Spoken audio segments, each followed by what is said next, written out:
If I asked you to name a story that moved you, I mean really moved you, something that stirred your soul in ways you couldn't quite explain, I'd bet good money that many of you would land somewhere in Middle-earth.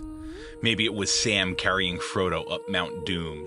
Maybe it was Gandalf falling into shadow and returning clothed in white. Maybe it was that moment when the beacons were lit and you felt something rise in your chest. Something like hope.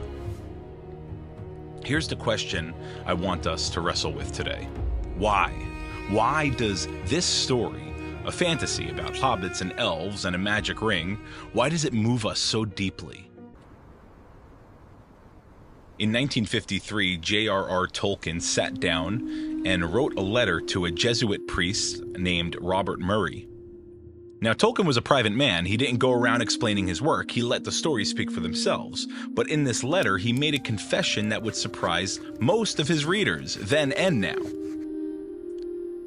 The Lord of the Rings is, of course, a fundamentally religious and Catholic work.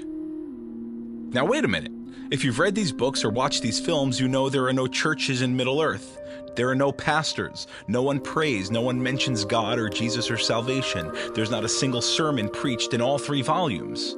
So how can Tolkien call this a fundamentally religious work? He explains. The religious element is absorbed into the story and the symbolism. Here's what Tolkien was saying. He didn't hide Christianity in Middle-earth. He dissolved it. Think of it like salt in water. You can't see salt once it's dissolved, but you taste it in every sip. It's everywhere and nowhere at the same time. That's what Tolkien did with the gospel. He dissolved it so completely into the fabric of his world that you can't point to any single element and say, there it is. And yet, you taste it. On every page, in every scene, in every sacrifice, in every unexpected turn from darkness to light. And here's the thing. For over 70 years, millions of readers have felt something when they encounter these stories. Something they couldn't quite name. That catch in your throat when Sam says, I can't carry it for you, but I can carry you.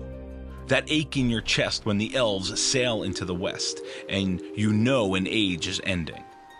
That surge of hope when Gandalf appears on the ridge at Helm's Deep and you think all is not lost. What is that feeling? Why do we respond so viscerally to these moments? I'll tell you what I think it is. I think we're recognizing something true. True